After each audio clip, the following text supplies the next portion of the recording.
Hi there, this is Tata, and welcome to Dressing Time Post Show. It is Friday, December 1st, 2023, and tonight I'll be reviewing Friday night SmackDown. So, quite a few things happened on tonight's SmackDown, but let's get into it. So, first, let's talk about Randy Orton officially signing with SmackDown. So, earlier in the night, we had Paul Heyman confront Nick Aldis because he invited Randy Orton. And Nick Aldis pretty much revealed to Paul Heyman that he was going to get Randy Orton to sign to SmackDown at all costs. He would even offer the bloodline. And he basically asked Heyman what he's going to do about it. And then Nick Aldis, later on in the night, was confronted by Adam Pearce, who felt that he was going to join Nick Aldis out there. And so SmackDown ends with both Adam Pearce and Nick Aldis in the ring. It kind of reminded me of the whole Triple H contract situation with Eric Bischoff and Stephanie McMahon. Eric Bischoff wanted Triple H on Raw. Stephanie wanted Triple H on SmackDown. He ended up going to Raw. And, Adam Pearce promised him a world title shot. That was not good enough for Randy Orton. Like, Paul Heyman came out and basically, tried to send Randy Orton a message. He had Jimmy Uso and Solo Sikoa attack Randy Orton here. And as they were attacking him, L.A. Knight came out and he helped Randy Orton. He drove Solo Sikoa away. And, in typical Randy Orton fashion, he hit Jimmy Uso with a DDT and then an RKO. And he told Paul Heyman to tell Roman Reigns that Daddy's back. And he officially signed with Friday Night SmackDown. And then he RKO'd Nick Aldis in the ring. So there you have it. Well, now we know Randy Orton is going to be on SmackDown going forward. So one other thing I want to talk about here is Bianca Belair's promo. This, same old shtick sets up a match, But one of the interesting things here is that Damage Control comes out during this Bianca Belair promo, and they don't come out with Bayley. It's just Dakota Kai, Io Sky, Asuka, and Kairi Sane that come out. And, when Brawl breaks out, Charlotte and Shotzi come out to help Bianca. And when they go to the back, Bayley says that nobody told her anything. And Dakota Kai suggests that Bayley help Kairi with Bianca. So I thought that was very interesting here. That they basically didn't tell Bayley they were going to go out there. Another thing that happened is that during Bianca Belair versus Kairi Sane, as that match was getting ready to happen, Io Sky told Bayley to stay put, and you could see it on her face that she was kind of confused.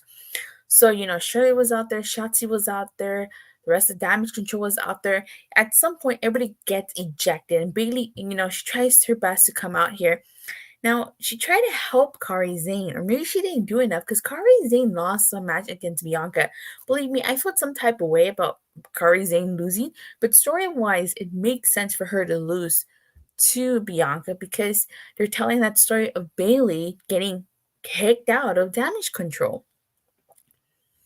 So, remember, Bianca during that promo basically made it be known she wants Io Sky. Dakota Kai told her that if she wants a shot at Io Sky, she's got to get through all of Damage Control. So what I think is going to happen here is because of Bayley, somehow, some way, Bianca's going to get through all of Damage Control, and Bianca is going to get a shot at Io. Now, whether Io wins or loses is a different story, but I honestly think that's probably going to be the catalyst for Bayley getting kicked out of Damage Control. She's going to be the edge. She's the edge in this group, and she's probably going to turn babyface. But maybe we get Bayley versus Io Sky at WrestleMania. We'll see. But I thought that match was a pretty decent match, and this was Kairi Sane's first singles match since 2020. All right. We get Butch versus Bobby Lashley. This is an okay match. Bobby Lashley won here, and like Rich Holland, a commentator made a note that said that Sheamus hadn't spoken to him, and that he went out there by himself with Rich Holland. So it seems to me like they're slowly breaking up these factions. I mean, it looks like there's tension in Imperium on Raw. Over here, it seems like the Brawling Brutes are done for. We haven't even gotten to what happened to LWO yet, which I'll talk about when I get there. But what do you guys think? Is this the end for the Brawling Brutes? Are we going to see Butch go back to being Pete Dunne and being the bruiserweight? Hopefully, a lot of people have been wanting that. So, Bailey versus Io Sky at WrestleMania and the return of the Hugger Wacky Wave 2-minute. Oh, yeah, the return of the Hugger. I could see that happening, especially with the way things are going. Poor Bailey. Okay.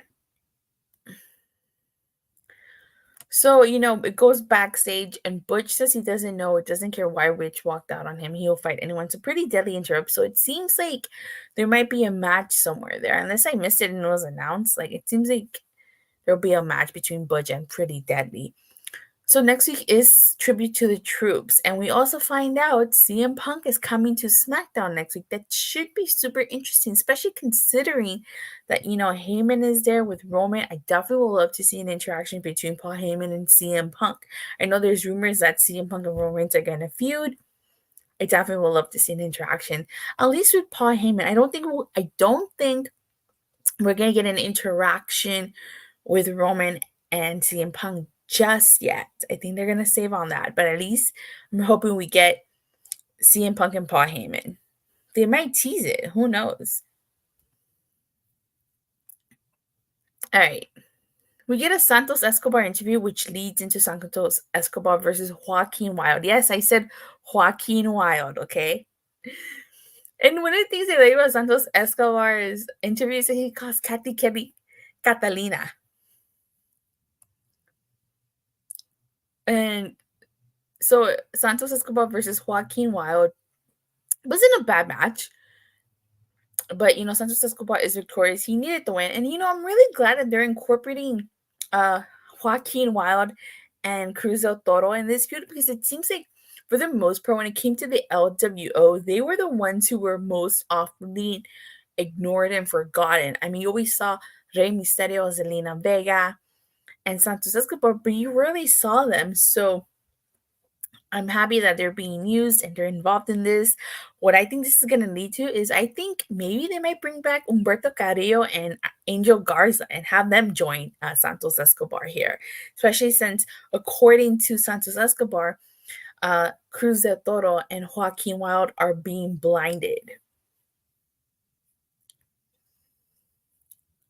But at the end of the match, like, Santos Escobar attacks Joaquin Wilde, and then Dragon Lee comes to help Joaquin Wilde. So it seems like they're involving everybody here. We get a Logan Paul segment, and with this segment, we basically find out that there's going to be a tournament to determine who's going to face Logan Paul. Now, he goes on to say that he wishes he can give Rey Mysterio his rematch, but, he can't because Rey Mysterio was injured. So it's going to be 8 superstars. It's going to be Santos Escobar, Dragon Lee, Karrion Kross. Where the hell has Karrion Kross been? He hasn't been doing much, so I don't think he's winning this. Grayson Waller, Austin Theory, Kevin Owens, Bobby Lashley, and an NXT superstar. It could be literally anybody. So you guys know that I don't watch NXT. I'm not familiar with too many people on NXT, but I do know some names. So maybe it might be Carmelo Hayes, maybe Trick Williams. I don't know if Braun Breaker would possibly fit into the scenario, but those are like the only names I know, okay? So don't judge me. But who do you guys think would be that NXT guy to join this tournament? Those are only 3 people I can think of, but if you know of somebody else, let me know in the comment sections. I'm surprised Cameron Grimes isn't in this. Like, they called him up and he hasn't really done anything. He was like tagging with Dragon Lee one week, and then he went MIA, and then I know he had a match on NXT, or he's going to have a match on NXT. I don't know if that happened yet. Correct me if I'm wrong, but Well, I'm really surprised it's not Cameron Grimes here. But I guess in a way they want to showcase people from NXT. What better way to do it than to stick them in this random tournament? Well, at least one person. I like that Kevin Owens comes out, and then like Grayson Waller and Austin Theory come out, and like KO still knocks Austin Theory out, which I thought was hilarious. Could be a return to the main roster for Baron Corbin. He's been in NXT, if I remember correctly. Yeah, okay, maybe, but okay, I can see that. I could possibly see that. But who else? If it's not someone who's returning to the main roster, like who else from NXT could possibly be in that tournament? So you get Kevin Owens versus Grayson Waller, which wasn't a bad match. You know, Kevin Owens was victorious here despite the fact that Austin Theory was at ringside. So, based on the people in the tournament and this match, I feel like Kevin Owens would probably win because Karrion Kross, he's definitely not going to win. Dragon Lee and Santos Escobar are feuding with each other, and I know Santos Escobar should be U.S. champion, but I don't see him winning here just yet. You know, I'm really surprised that L.A. Knight, was not even a person in that tournament. They're bringing Braun Breaker in, though he needs to be winning it, and then the title. Yeah, I agree. So I'm really surprised like L.A. Knight was not part of this. It's not part of this U.S. title tournament. But you know what? I'd rather them hold off on L.A. Knight, versus Logan Paul and do that at WrestleMania, and then have L.A. Knight win at WrestleMania than to have him join the tournament and have him lose. Honestly, that's what I would prefer. But I'm going to stop right there at this Kevin Owens match because I already talked about Bianca Belair versus Kairi Sane in the Randy Orton segment. So overall, I kind of felt like this SmackDown was alright. It wasn't too bad of a SmackDown. It was just okay. I'd give it a 6 out of 10. You know, but definitely next week being tribute to the troops. I'm not sure if I'm going to review that yet. It depends because, you know, CM Punk is going to SmackDown, so I'm very curious to see what happens there. But, you know, I'm currently on the road to 900 subscribers. I'm 50 away, so please help me out here. Don't forget to like and subscribe. Make sure you hit that bell so you get notified whenever I go live or release a new video. And I should be seeing you guys Monday after Raw. Bye.